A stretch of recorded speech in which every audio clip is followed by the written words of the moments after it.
Here's where I get annoyed here, Judge, is that the narrative has changed because you know that the gas prices, they were blaming all that, the oil deals, on supply chain issues, post-pandemic stuff. Now they just blame Putin for everything, or in this case, Biden now blaming the oil companies. It's very simple. Who's really to blame, Judge? Well, the government loves to have an enemy. It loves to have somebody to hate, to blame its failures on. For 50 years, we were taught to hate the Soviet Union. Then we were supposed to hate Iran. Then we're supposed to hate Saddam Hussein. For 2 years, we were supposed to hate COVID, even though it's not a human being, obviously. Now we're supposed to hate Putin. If you're concerned about not enough oil, Uncle Joe, let people drill in the United States. We will be totally oil independent. We won't have to buy from Putin or Venezuela or anywhere else. But, and I say this in fairness to Joe, I don't hate him. I'm not crazy about him. I don't hate him. I've known him for 40 years. I was a professor of law at Delaware Law School, and Joe was an adjunct. Now, the rest of the faculty thought he was a joke. The students loved him because he's got a great personality, and he and I got along with each other. We used to sit next to each other on the Amtrak, on the Acela. But Joe needs to stop listening to the hard lefties in his party who are tugging him to the left, the environmental crazies who think that owning a lease is the same thing as drilling for oil. Government gives away leases all the time. It doesn't let you drill. It needs to let these oil companies drill in the United States. Will be totally oil independent.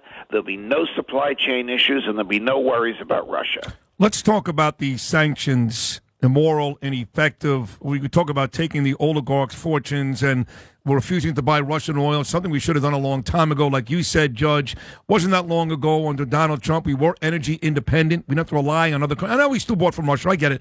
But we would have to rely on other countries to do this type of stuff.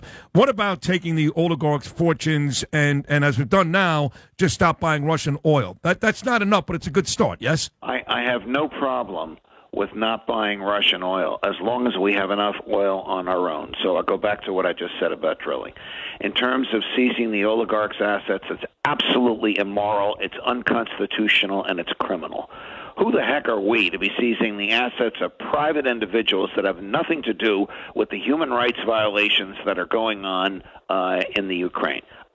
There's a statute. There's two statutes. One, the Economic Emergency Act, and two, the Magnitsky Act. They're both Obama-era statutes. Joe Biden is familiar with both of them. He was the vice president at the time. And they both say the president of the United States can interfere with any economic contract with a foreign entity or a foreign country if he believes that foreign entity or foreign country is violating human rights, and he can seize assets of those who help the violators. That statute is absolutely unconstitutional because the Fifth Amendment says if the government wants to take property from anyone, not just an American, anyone, they can only do it by due process, which means a trial at which you prove fault. So, 2 days ago, this is not a joke, a $500 million yacht, that's $500 million, was seized in the Bay of Naples. Now, I'm not saying this because my name is Napolitano, but it happened in Naples. It was seized by the Carabinieri, which is the sort of upscale Italian police, their version of the FBI. What are they doing seizing it? The CIA asked the Carabinieri to seize this yacht. If the owner of the yacht wants it back, you're talking about $500 million. And a lot of people working on it. If the owner of the yacht wants it back, he has to come to Washington, D.C., file a lawsuit, and prove that he is not a violator of human rights. I mean, that turns the law on its head. In America, if the government wants your property, it has to prove fault. You don't have to prove that you're not at fault. So the statute that Joe is relying on is reprehensible, but it's very popular when he does it. Oh, it is. Attack Putin's friends as if they have anything to do with it. Well, this guy that owns the yacht, Judge Napolitano, do you know his name? Do you know exactly who he is, what his affiliation is, all that? I don't. Do you? I I don't. I could have looked it up, and you can easily look it up, because this one that they seized from the Bay of Naples is the biggest one of all the oligarchs, which is why I used it as an example for two reasons. One, it's worth $500 million. And two, you can see we're not the only ones doing the seizing, that we have our foreign partners, in this case the Carabinieri in Italy. Right. We have our foreign partners seizing it as well. But the concept of the government seizing property without proving fault is absolutely violative of the Constitution, and if it ever comes here, it will be reprehensible. Judge Andrew Napolitano, so great to hear his voice back on the Bernie and Sid in the Morning Show here on Talk Radio 77. Where is Bernie, by the way? Well, Bernie, unfortunately, has not been feeling well. He was diagnosed with prostate cancer a couple of months ago, stage 4. Oh. And he's now going through his third round of chemotherapy. So we pray every day he's going to be okay, but he's in a tough battle, Andrew. Okay, not easy. He's in my prayers. I did not know that. I will tell him he does love you. With Roger Stone the other day. Oh, you did? I heard Bernie's voice, but you know the way Stone talks, it may have been all Stone. No, actually, I say this as his boyhood friend. No, actually, Bernie was here that day. So what happens is he works for about 2 or 3 weeks. Then he takes a week off when he gets his chemo. So he was here that day last week, Judge, with Roger Stone. He'll be back again coming up on Monday. Tell him I love him and I miss him. It was a joy to work with him. Because sometimes I almost wanted to bite my head off. No. Bernie protected me. Of course he did. No. Hey, let's talk about Zelenskyy here for a second. He has become kind of the hero. My son, Judge, is 13 years old, my son Gabriel. And forget about the sports figures and the guys on TikTok. His hero right now is Zelenskyy. That's how big Zelenskyy has gotten. And he is furious. He believes the West is not doing nearly enough. And the story today is he's very angry with Joe Biden because he was promised those MiG-29 jet fighters that are sitting in Poland because, quote, Joe Biden doesn't want to infuriate Putin anymore. Are you kidding me? He's already blowing up women and children. What are you worried about at this point, Judge? I fully agree with you. Look, the red-blooded American side of me says we should blow these people away. We absolutely should blow these people away. This is the most monstrous, unconstitutional, illegal, immoral war crime in the history of the world.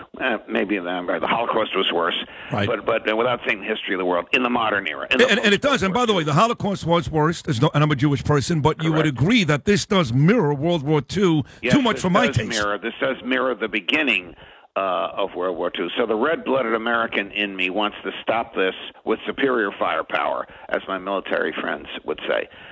But the libertarian in me, the constitutionalist in me, the person thinking about the future in me and about mothers of soldiers in me is saying we do not have a dog in this fight, and the most we can do is supply him with humanitarian help. That's the best we can do without risking World War II. Look, there's an airfield in Poland that's about 10 miles from the Polish-Ukraine border. If some Russian tank commander misreads his GPS and fires into that airfield and destroys Polish and American airplanes, what does that mean? That means World War III. Right. That means all of NATO is going to come down on Putin. That is the last thing that we want.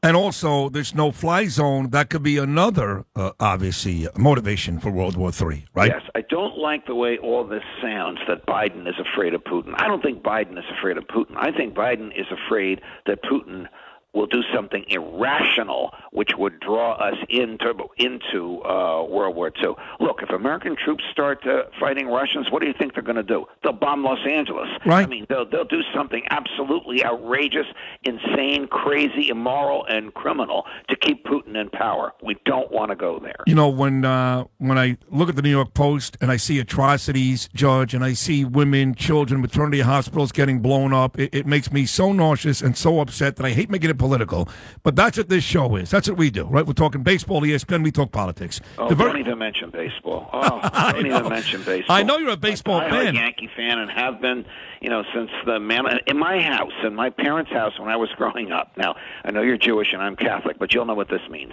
Mantle, Maris, and Berra were another blessed trinity. They could do no wrong. We practically had to genuflect when we mentioned their names.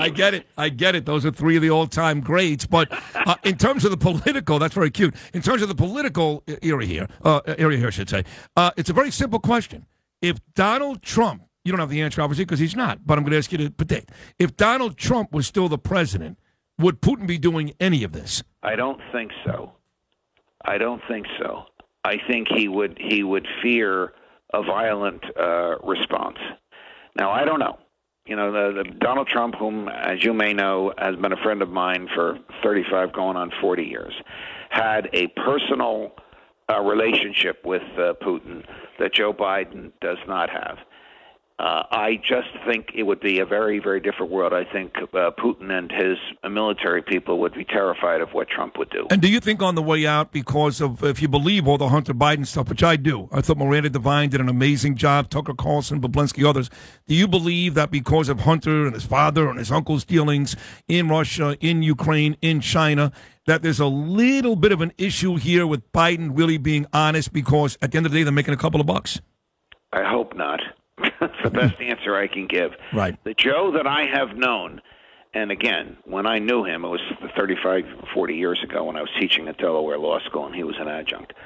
The Joe that I have known is a middle-of-the-road, intellectually honest Democrat. I don't think that's the same Joe that's in the White House.